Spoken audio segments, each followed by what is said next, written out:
Well, this is the fourth of four classes on exploring the Heart Sutra. Many of you have been here a few times, some new. So welcome, and how exciting. We will continue with this amazing piece of Buddhist teaching.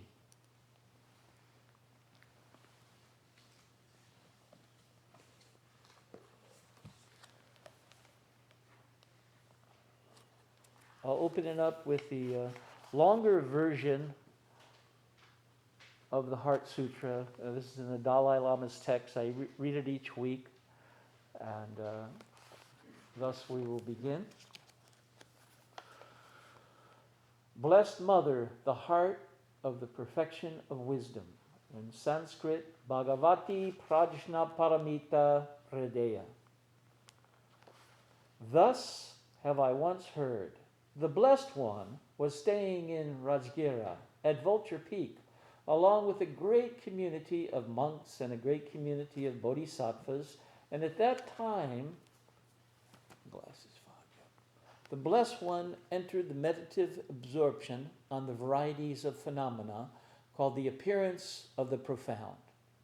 At that time as well, the noble Avalokiteshvara, the bodhisattva, the great being, clearly beheld the practice of the profound perfection of wisdom itself, and saw that even the five aggregates are empty of intrinsic existence. Thereupon, through the Buddha's inspiration, the Venerable Shariputra spoke to the noble Avalokiteshvara, the Bodhisattva, the great being, and said, "How should any noble son or noble daughter who wishes to engage in the practice of the profound perfection of wisdom train?" So thus it begins with the Buddha in samadhi, silent, and actually conveying the teaching to Avalokiteshvara. And Sutra begins once again with a question by Shariputra, how shall we train? And again, Shariputra is considered one of the wisest students of Buddha, but he is really steeped in the Abhidharma and the more analytical and rational approach to the teachings. Avalokiteshvara is shining the light of Prajna Paramita, Shunyata, the teaching of emptiness and wisdom. So we'll recite this together. You all have a copy. Heart of Great Perfect Wisdom Sutra. Avalokiteshvara Bodhisattva, when deeply practicing Prajnaparamita, clearly saw that all five aggregates are empty, and thus relieved all suffering. Shariputra, form does not differ from emptiness. Emptiness does not differ from form. Form itself is emptiness, and emptiness itself form.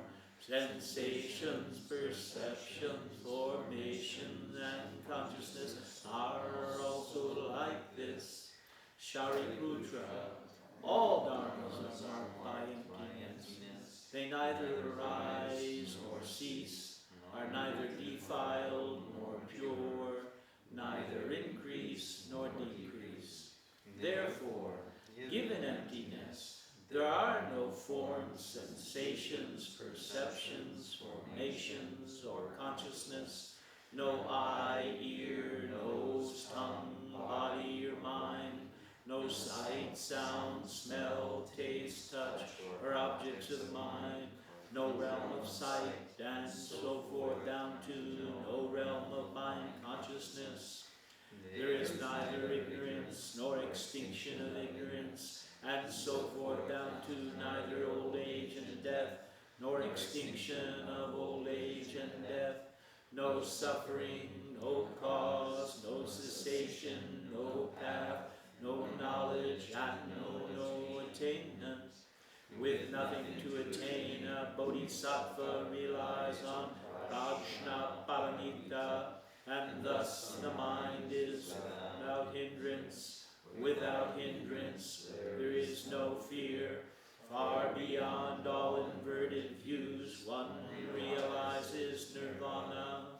All Buddhas of past, present, and future rely on prajna paramita, and thereby attain unsurpassed, complete, perfect enlightenment. Therefore, know the prajna paramita as the great miraculous mantra, the great bright mantra, the supreme mantra, the incomparable mantra, which removes all suffering and is true, not false. Therefore we proclaim the prajna paramita mantra, the mantra that says, Gate, Gate, Haragate, Harasangate, Bodhisva.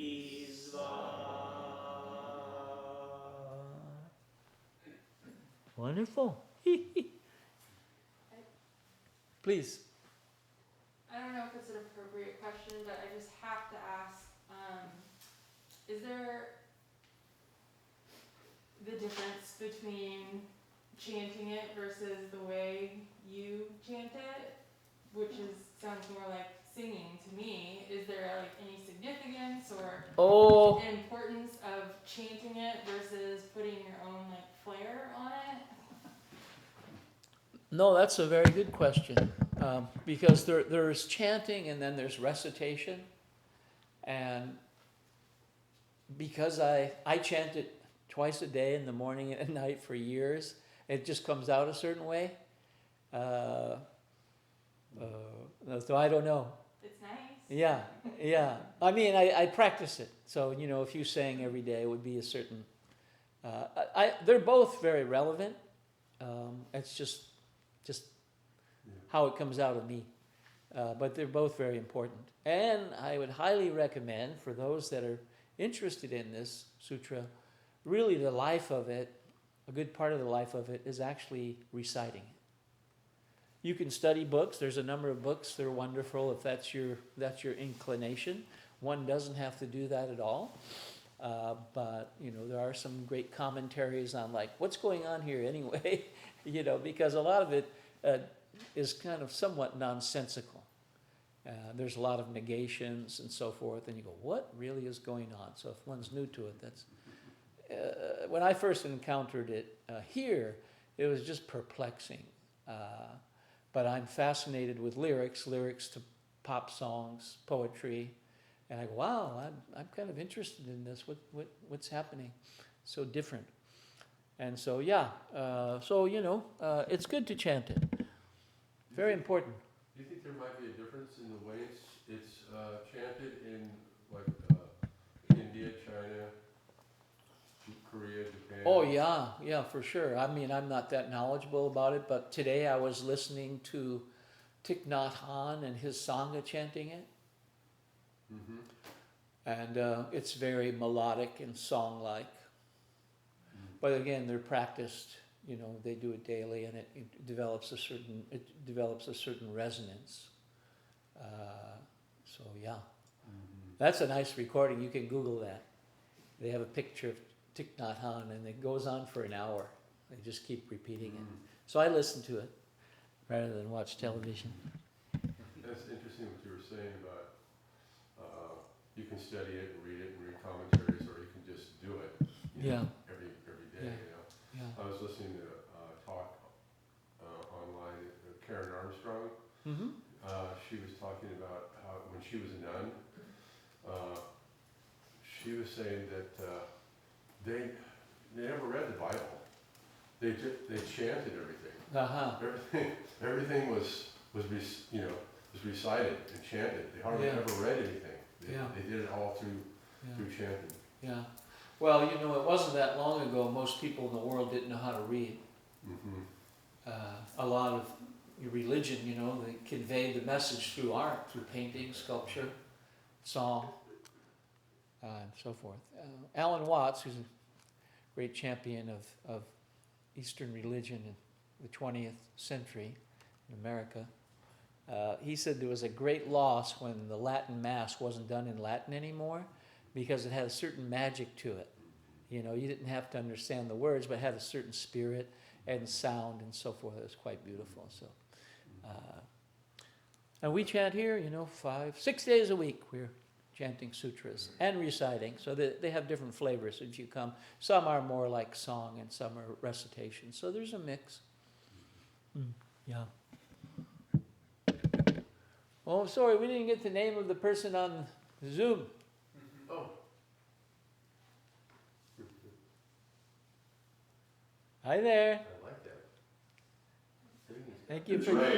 Okay, thanks for joining. I like that planet. Yeah, you're out there in the Hubble telescope world. Very nice. Really nice. It's a big screen. It's good setting for the Heart Sutra. Well, since it seemed to open up with some questions, which is wonderful, I'm opening it up for other people to speak up and questions, observations, insights, whatever you have. You've been here a while. Don't be shy. You all have various significant insight to this in one way or another that all contributes to the mandala. Please, Kogen. Dave. I'm going to take a shot at my thoughts. Yeah. Okay. So last class, you brought up all these wonderful communication devices of art. And to your point of how nobody really, they weren't literate, and it was really just for the literate in certain aspects of study. Mm-hmm. And so then there was this broadcast for the people, let's call it, Yeah. through all art. And so back to even how you started this class about how do we study, how do we study, and to use Thich Nhat Hanh's interbeing term. Sure. Okay, and so my first coming into this a while back, emptiness kind of blew my mind, trying to figure it out, trying to even analyze it, trying to look at it. But thinking about like all the art and the symbols around Buddhism, even the Ashoka stones, the mandalas, how they're symbols of eternity. I'm overwhelmed by the lessons. Yeah. Overwhelmed, and I was wondering if there's a dissonation between consciousness and awareness, I see. and where that space is. Yeah. Okay. I would equate them as somewhat similar, really. Awareness and consciousness. The cognitive element of your brain with the 100 billion neurons. That is what the scientists are telling us now. So I would say that they're similar. Yeah.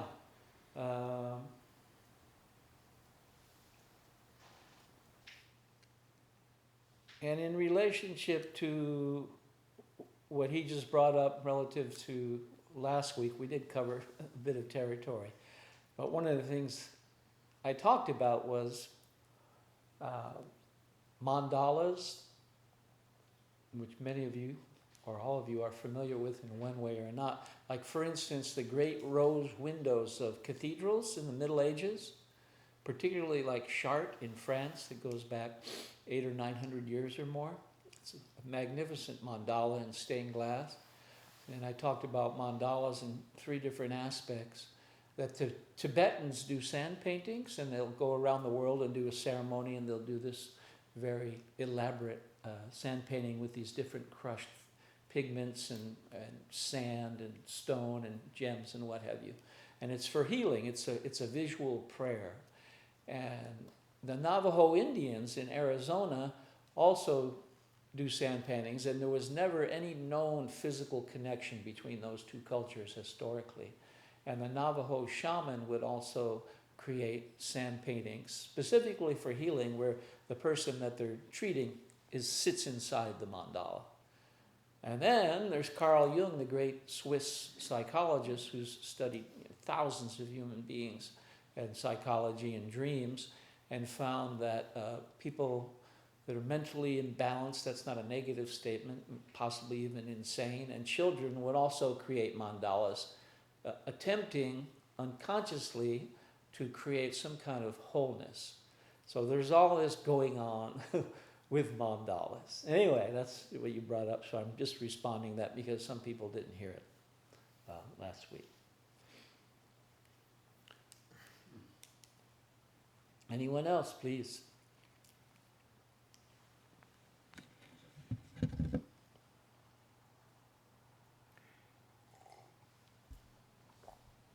So, Kogi. yes, So James. toward the end there's a bit where it says there's no path, there's no knowledge, no attainment, nothing to attain. Wrapped up in that, it seems to indicate that the Four Noble Truths themselves are marked by emptiness. Yes, Is that an accurate? Yeah. that is an accurate observation relative to. Now that had always been perplexing to me, because the Four Noble Truths are when the first turning of the wheel of the Dharma by Buddha in Sarnath. He gave a teaching on the Four Noble Truths. There's suffering, there's the cause of suffering, there's cessation of suffering, and there's the path to the cessation of suffering, the Noble Eightfold Path. Right? That's core classic Buddhism. Any culture, that's the teaching. Or variations on the terminology, but that's classic Buddhism. It's not strictly Soto Zen or anything. Everyone, the Theravadas, the Vajrayanas, Zen people, that's core Buddhism. Yeah. Okay, and so there's the Four Noble Truths. James just brought up, well, interesting, because according to the wording in this sutra, the Four Noble Truths are empty, right? And so this first part here is Avalokiteshvara, shining the light of prajna, wisdom, on the core teachings and saying, it's not quite what you think it is, Shariputra, relative to the Abhidharma and all your analytical reasoning, which is all important. But we're approaching this with a different lens, so to speak, through prajna or shunyata, emptiness. And again, and we use the term emptiness. Most of you have been here. In our culture, that language has a negative, somewhat negative definition. But in this context, and if I knew Chinese or Tibetan, we could explore that, because once you translate something, it changes significantly, right? And so emptiness here, the definition would be in Sanskrit shunyata, which doesn't mean nothing. Empty means in our society nothing, or it's devoid of meaning, or there's relatively negative connotations to it. And in this teaching, that's not it whatsoever. It's shunyata. You'd mentioned Thich Nhat Hanh and interbeing, right, Dave? He had mentioned that just now. And Thich Nhat Hanh's interpretation to emptiness is interbeing. Interbeing being that it's a nice definition, and he's very poetic. He's a poet amongst other things, Thich Nhat Hanh. But interbeing is the co-arising and interdependence of all of life in the universe.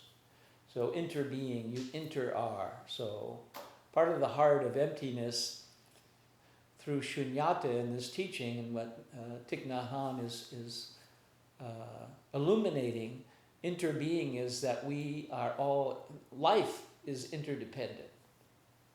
And so the key teaching here Instead of all this fragmentation, separateness, so forth, politics, it gets very extreme. This is a spiritual teaching, which is medicine, an antidote to that, that we are separate in one sense and unique, but the real essence is that we are interdependent. Just like a tree, the sun, the rain, microorganisms. And now there's this scientist in Canada, this wonderful scientist, that she's exploring how trees communicate in various ways. Some of you are probably familiar with this New York Times bestseller and all.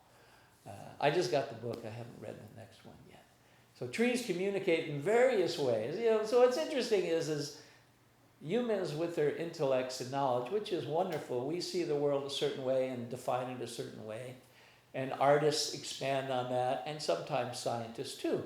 So now they're going into trees can communicate in all these complex ways, and they're interdependent. They know when other trees are going to die, and so forth and so on. So interbeing is really related to that, the more subtle aspects, and we all have that. Every one of us has that. Those elements of our being are very much that. So this teaching is illuminating that for us. So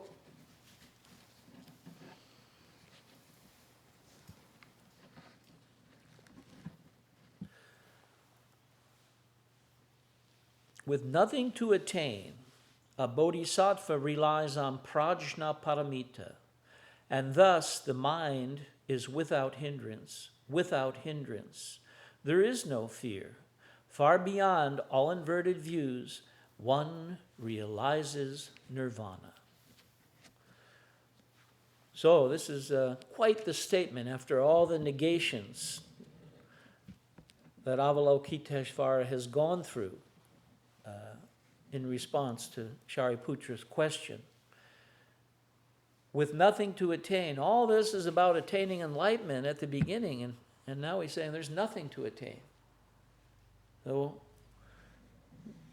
the sutra takes a turn. With nothing to attain, a bodhisattva relies on prajna paramita. So a bodhisattva is relying on the teachings of prajna, wisdom and compassion combined. So this is where it's opening up now into a radical perspective, because all this through here, all the Abhidharma, the 5 skandhas, which we started with, your senses, and consciousness, which Dave had brought up, right? And then we get into the 12 abodes, the 18 elements of perception, the 12 links of dependent origination. These are Buddhist teachings. And in the light of prajna, they're saying, no, they're all empty. Those, those can't be counted on the way you're seeing it, Shariputra.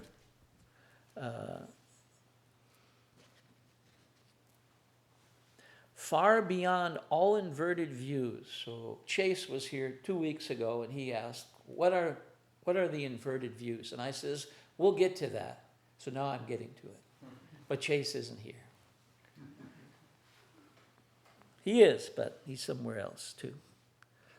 So the inverted view. So this is another teaching like the 12 links. This is a core Buddhist teaching in some sutras, different sutras. And in the general term is the walls of the mind, right? So these inverted views that we have are more blocks within our consciousness. Or the Dalai Lama would say defilements. There are certain defilements that we perpetually are engaging with that are clouding our Buddha nature, right? We all have Buddha nature, but there are defilements that rise, the various defilements. So the views, and there's different interpretations, generally speaking, are the walls of the mind. And some views are that the mind thinks things are permanent. Maybe also a grasping towards constant pleasure, though there's nothing wrong with pleasure. That there's a self that exists.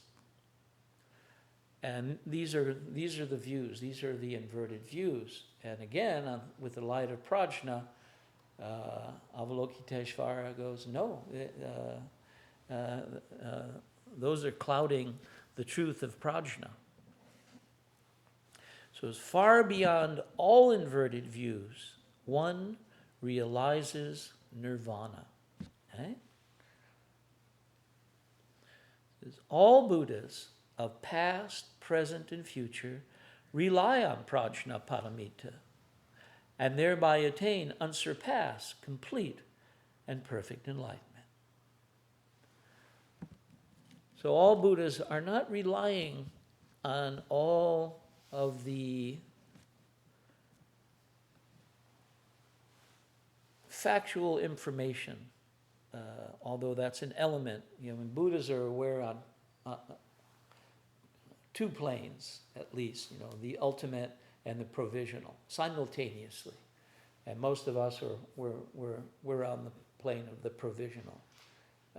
And that's how we function, and that's fine. That's part of being human. But the teaching is that we're more expansive than that, so let's explore it. And we are. So we've gone through this whole list. And Shariputra is a master of all this. He's considered one of the wisest.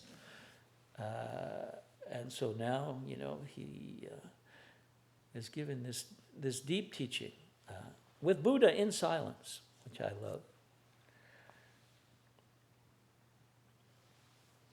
And again, there's one or two new people. So this is Avalokiteshvara. This is a painting from the Ajanta caves in central western India. And it's quite old. I think it goes back maybe, like 1,600 years old or so. It's in exquisite condition.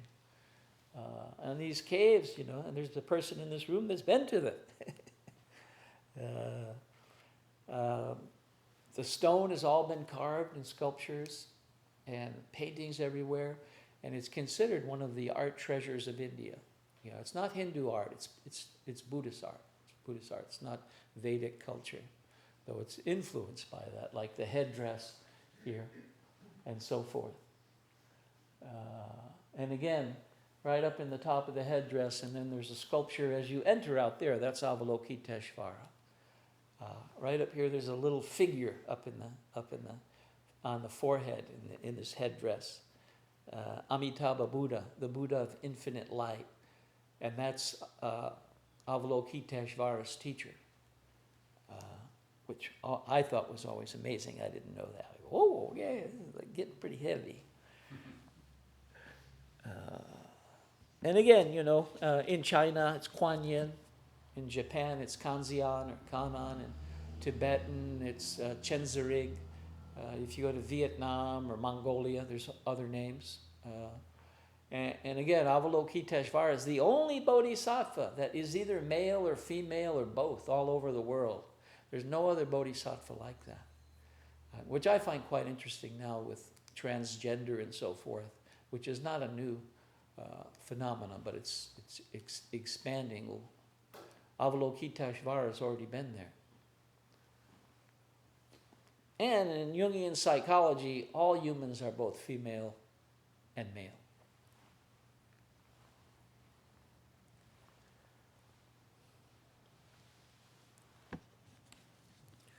So the 6 paramitas of a bodhisattva, we've said this several times, and it's key.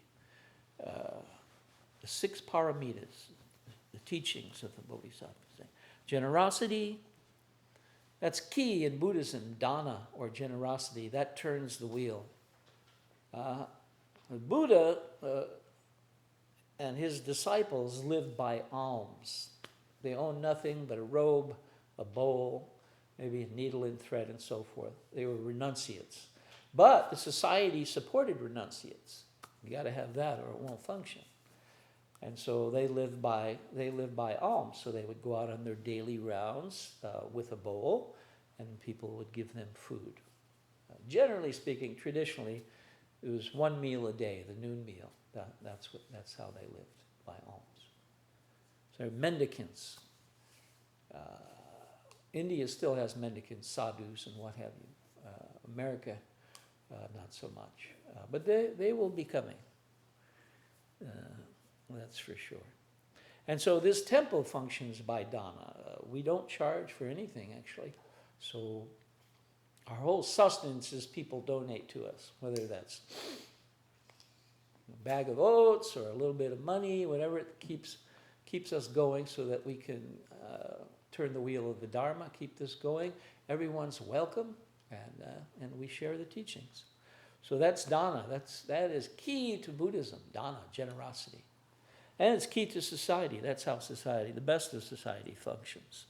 So the second is ethics. Third is forbearance or patience. Forbearance is a deeper level. It's like we're all patient to some degree. And then you go, I'm kind of running out of patience. I say that. But forbearance is you go deeper into patience. And it's a good teaching. We all can benefit from that, most definitely. The fourth is vigor, vitality. You bring that to all the other three: generosity, ethics, forbearance. Bring vigor. Meditation, we call zazen, which we practice tonight. That's at the foundation of this whole sutra. The foundation, Buddha is in meditation. He's in samadhi at the beginning of this teaching. He's in samadhi, conveying the teaching with no language, which I really love. So that's meditation, zazen or dhyana in Sanskrit. And then the sixth is prajna, wisdom beyond wisdom. It's not just like Greek wisdom, which is fine, but this is a different flavor of wisdom. That's shunyata. That's the heart of this whole sutra, is prajna. And prajna informs the other 5 paramitas. It's a mandala of sorts, but prajna is key to all of them. Generosity with prajna, ethics with prajna, forbearance with prajna, vigor with prajna, meditation with prajna, prajna with prajna. And as we go deeper, prajna without prajna, because there is no prajna.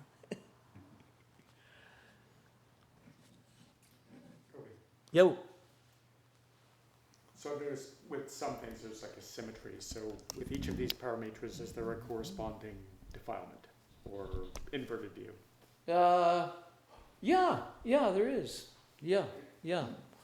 I mean, obviously, with generosity, there would be a stinginess or a greed, right? That one has a block, like, well, I couldn't be generous because I only have this, and when I get more, maybe I could, but I can't do that right now. Now, an interesting thing about generosity is that one could own absolutely nothing and still be generous, because there's generosity. You could just say a kind word to somebody, and that's generous. I highly recommend it. So you can practice generosity in a number of ways, very creatively and very effectively. So no generosity, then maybe there's a miserliness or a fear, that you won't have enough. And of course, we need to pay our bills and get food, and there is a balance. But the teaching is that you can open up to other possibilities here and not hold it so tight. That's thus the fear part. We can be very fearful, and there's a fear to protect oneself, which has its functions. You don't walk across the street without looking at the traffic and so forth and so on. It goes further and further. But then there's also the debilitating aspect of being fearful, where there are certain blocks that are clouding our vision on existing in a more expansive and being in a more expansive way, interbeing. And the same with ethics. If our society is unethical and our government's unethical, you're going to have a social collapse. Happens around the world all the time. It's every day. Lack of ethics. Right? Forbearance, lack of patience, same thing. One could easily justify doing something inappropriate because, they cut in front of me when I was driving, and, that's wrong. And so, I have the right to be angry. And that happens all the time, but is that the best choice? So that would be the inverted aspect of forbearance. Vigor, just lethargy of body and mind and spirit. And, that can happen to any of us. The teaching is that's not conducive to our well-being, really. And meditation, the inversion of that is, just what we call the monkey mind. The mind that's always grasping and it's restless, and that is the nature of our human mind. All of us, my mind is like that. Between the teachings and meditation, one could be more aware of this rather than react. We could make choices that are more wholesome. And I had the good fortune to be around little monkeys in Asia. And I was up on the third story of this building in Sri Lanka. These monkeys climbed up the wall, and they were right across from me, just a few feet away. And they went in the window, and they took a tube of toothpaste. And they brought it up on the roof, and they were all looking at it and squeezing the toothpaste. And they were all scratching their head and, playing with the toothpaste, and they'd look at it and walk away and scratch their head. But these little monkeys were extremely, they had no sense of concentration of more than 2 seconds. And that's what we refer to as monkey mind. And the inversion of prajna, interbeing again, Dave had mentioned, is that we are all a separate self. Right? That's that self. We are all a separate self. And that is core Buddhist teaching, to examine and question that way of being. So those are the inversions for the paramitas. One aspect. You can go much further than that.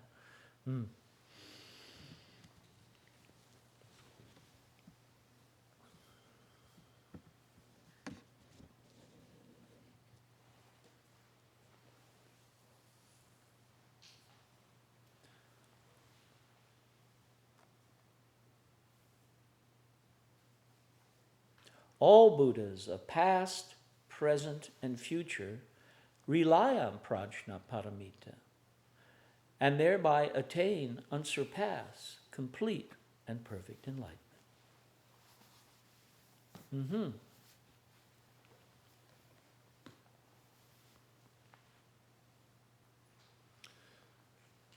Well, there's another text that I haven't mentioned. It's, I think, maybe one of the more recent ones in English. That's the Heart Sutra by Kaz Tanahashi. Some of you may be familiar with him. He's alive. He lives in Berkeley. He's Japanese, but he lives in America. He's an artist, amazing painter. He does these big ensos, colorful ones. And he came here and he spoke once a few years ago and had an art exhibition in Eugene. But he's also a scholar and a translator of Dogen, who's the founder of Soto Zen, which this temple is a Soto Zen. So Kaz is, so he this came out 2 or 3 years ago as intensely scholarly. But I want to read a little bit that's in here that I picked up today.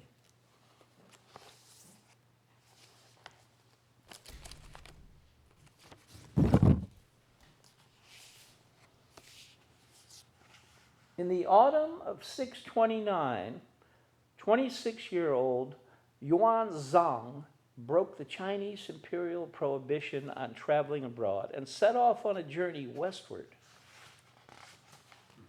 for India in search of authentic Dharma, the Buddhist teachings, Dharma.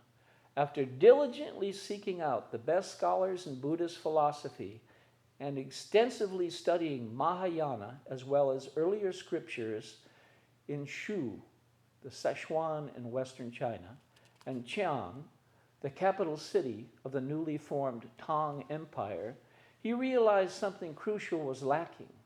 He particularly wanted to obtain scriptures not available in China at that time and find solutions to unanswered questions on the consciousness-only theory in the Yogacara meditation practice school, the most advanced Mahayana philosophy. After his fellow travel companions had given up and his local guide attempted to stab him, Yuzan continued alone on a skinny, aged horse. He traveled the vast flowing sand dunes on Central Asia's caravan path, down the southward tip of the Gobi Desert. The international route was named the Silk Road. Anyway, this fellow, I'll move on, traveled about 10,000 miles. He went over into Afghanistan, all on foot and horse, in search of Buddhist texts. And he was gone for years. He's very famous. This is another aspect of the Heart Sutra. So then, the court emperor Gyao, the third monarch of the Tang dynasty, inaugurated the globalization of the Heart Sutra, a process that would take 1,300 years. On the Buddha's Enlightenment Day, the 8th day of the 12th month, that's Rohatsu, we'll be doing a 8-day meditation, 7-day meditation in December. So we celebrate the Buddha's enlightenment. So we'll be doing that in December. Please come join us. On the Buddha's Enlightenment Day, the 8th day of the 12th month, 672, 8 years after Yuzong's death, so the person I was just talking about that went on the 10,000-mile journey, 8 years after he died, the court erected a monument at Hongfu Monastery in the capital city of Chang'an. That's where he left from. The monument was engraved with the late Emperor Tai's introduction to Yuan's translation of the Buddhist canon, and with Yuan's translation, the Heart Sutra itself. So he brought back a translation of the Heart Sutra 1,300 years ago, wandering through Asia, and he was given that by an old monk. So that's just a little bit of anecdotal story here. That's fascinating. So the Heart Sutra has a fascinating history all over the world for about, what we know, not quite 2,000 years. It goes back further than that, but just what we have relative to writings. So it's really quite fascinating. And again, it's chanted, the Heart Sutra is chanted all over the world. I'd like to have a collection of the different languages, as you brought up, Mario, and listen to the chants and say 8 or 10 different languages. I'm sure you get it on the computer. It wouldn't be too much of a problem. So it has a fascinating, very long, complex history, to the degree that how we are talking about it in Eugene, Oregon, in this little temple. So, it's quite fascinating.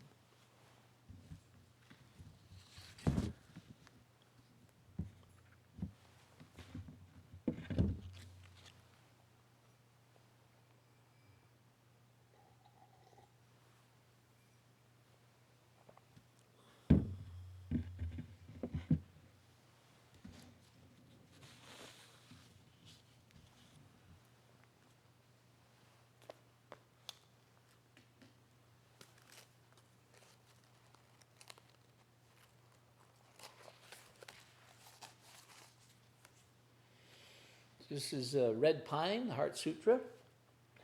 We've talked about him a few times now. He's in Port Townsend, Washington. I heard he's opening up a meditation center in that town. I go up there once a year to a wooden boat festival. Quite beautiful.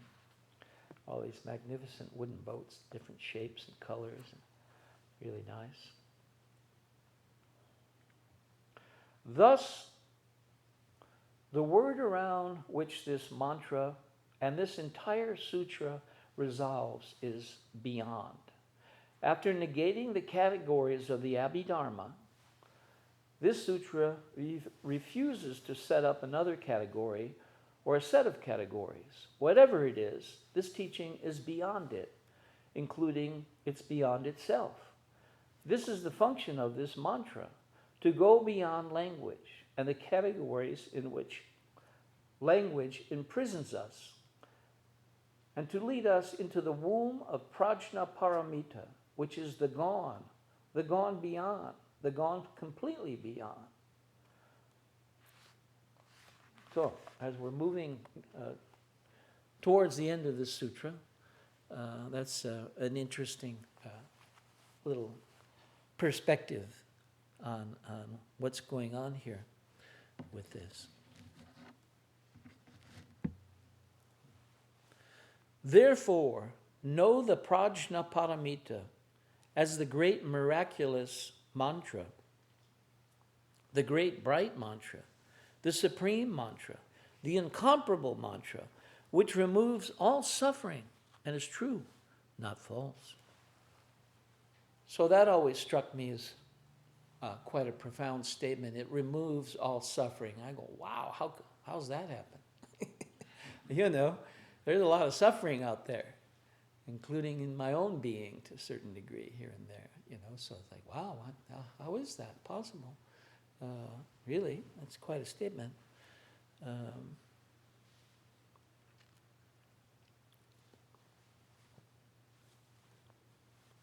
So mantra, so that's interesting to me. You know, mantra is part of our language. Everyone here probably is familiar with that word, but that's a Sanskrit word, and it hasn't been part of American English that long. I think it maybe surfaced in the 60s. Journalists use it, but they don't use it in this sense whatsoever. They use it as it's repetitive. I'm not criticizing journalists, I love them, but the way mantra is used is not accurate. It's just used as, it's repetitive. He or she is repeating this. That's their mantra. And that's not what a mantra is. Mantra is from India, you know. I mean, other cultures too, but specifically here in India, not just Buddhism, but, you know, in Vedic culture.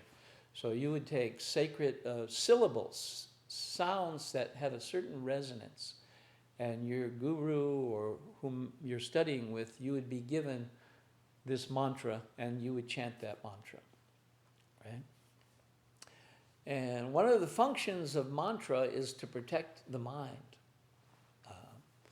And in Sanskrit, there are very particular, that's a very interesting language. There are two kinds of Sanskrit. But all the sounds are very, very specific and important.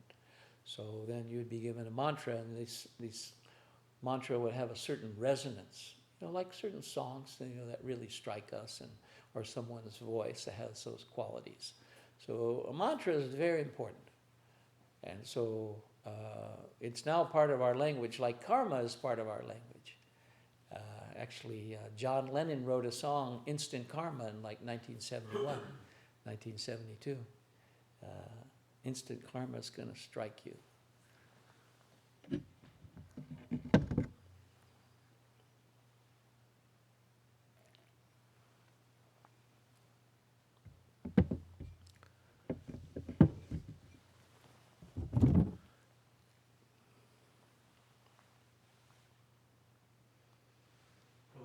Yeah, please.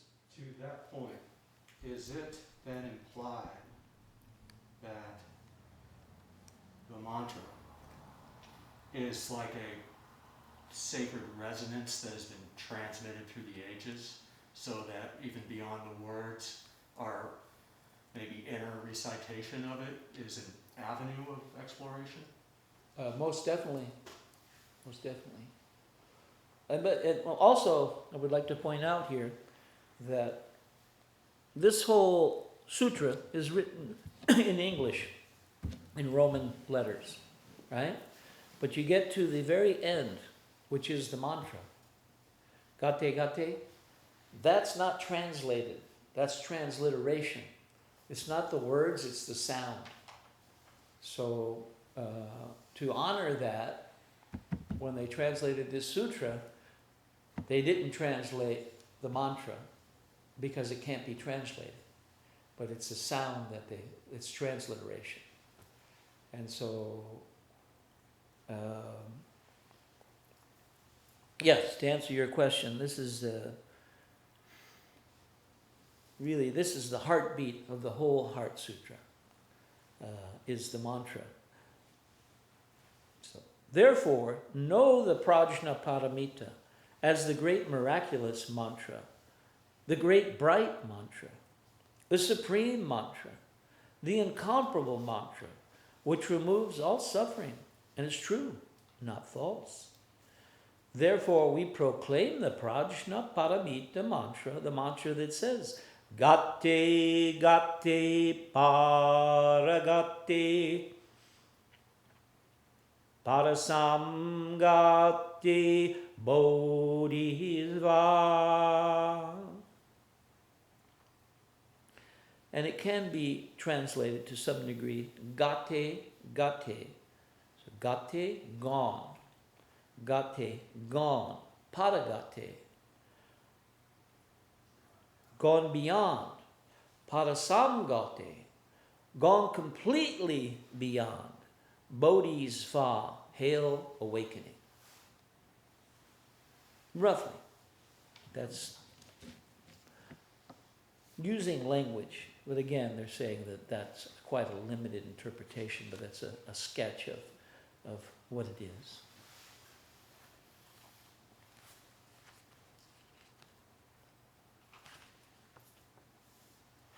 Kogen. Go. So, one thing that strikes me as important, if anything can be important, is that the second to last line, where it describes it as the great miraculous mantra, the comparable mantra, and the last line is that it is true, not false. It's the only part of the sutra that isn't negating anything. It doesn't say it's not true and it's also not false, and it's not true and it's not false. It's actually saying it is something.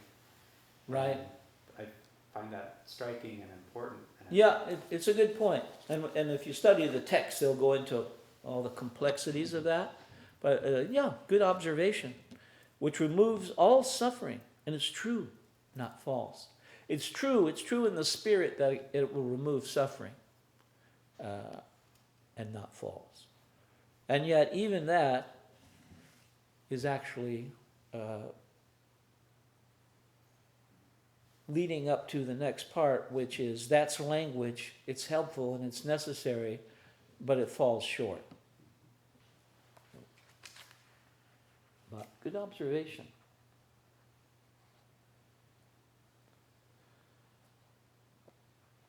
In Red Pine's text, he quotes various Chinese Buddhists who, when you're practicing for years, you write commentaries on sutras. That's, you're hanging out in the monastery, meditating and doing certain things around there. And one of the things, if you have a literary bent, is you'll write commentaries. So this is Fa Sang. Fa Sang says, there are two meanings to this mantra. First, it can't be explained. This is because it is the secret language of Buddhists and not dependent on one's level of understanding. One simply chants or calls it to mind, and it eliminates obstructions and increases one's blessings and does not need an explanation. Second, if we insist on an explanation, gate means gone, or to ferry across, which is the effect of deep wisdom. Repetition of gate means to ferry oneself across to the other shore and to ferry others. Paragate means the other shore, which is the place one is ferried to. And the san in parasamgate means together. Everyone ferried across together. Bodhi tells us what kind of other shore, namely that of enlightenment. And sva means right now. Yui Chung says, a mantra like this points directly at the mind because it is neither moving nor still. You can't use the mind to fill the mind. Because of the mind has no beginning or end. You can't use the mind to put an end to the mind because there's no inside, outside, or in between. If you look for the mind, there's no place to find it. There is no place to find it.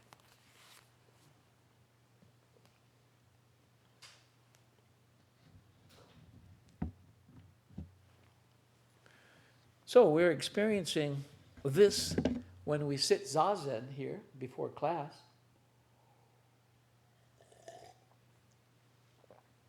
Facing our mind.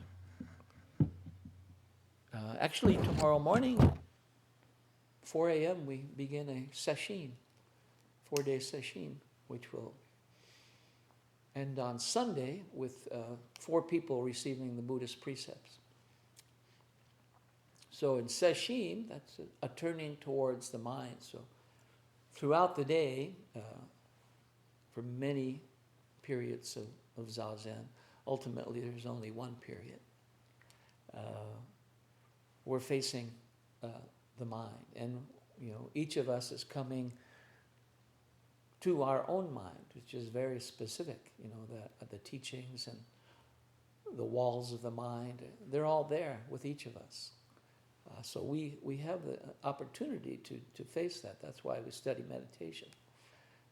We're not escaping from something or necessarily moving towards something.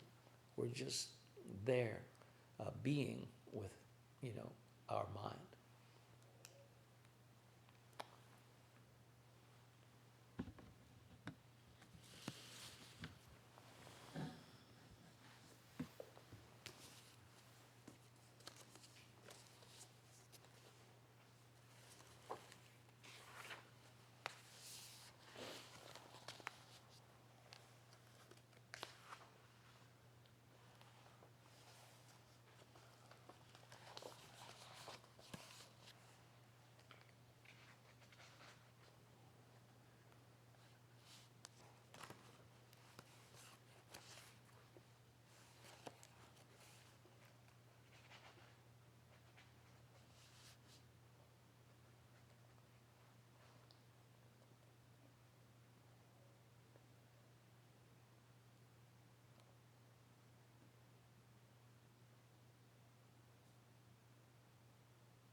Molecules are merely the emergence of self-organization of atoms. In turn, atoms emerge from the self-organization of subatomic particles, which arise from the smaller subatomic particles, and so on, down to the smallest possible units of existence. Quixotically named units such as strings and brains and other not yet posited by physicists. However, they are named or characterized. Physicists describe these smallest things as coming and going in quantum foam, popping in and out of generative void, without qualities of space and time as we usually encounter them. No up, down, back, forth, before, after, dark, light. Its features are beyond linguistic and so far mathematical description. It is at this point that physicists begin to sound like metaphysicists. And perhaps not by coincidence, this is the source from which everything arises. So that's kind of a modern scientific observation.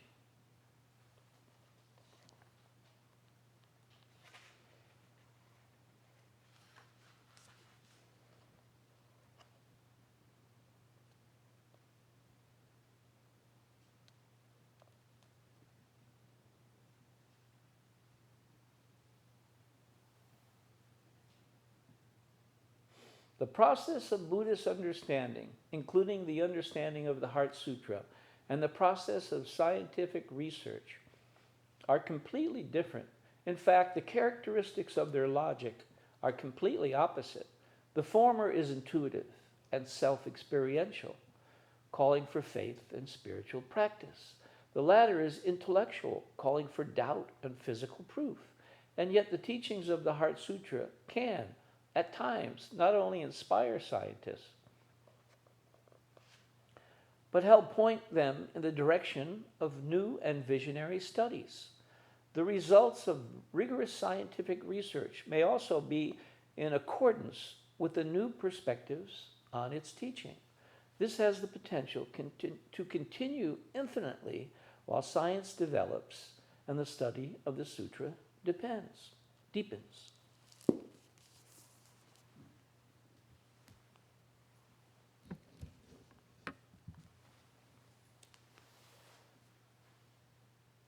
Buddham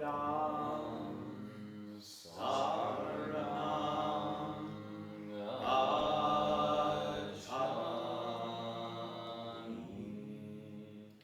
This and all our teachings are offered free of charge. If you would like to make a donation, please visit our website at buddhaeye.org and click the donate button at the top of the page. Thanks.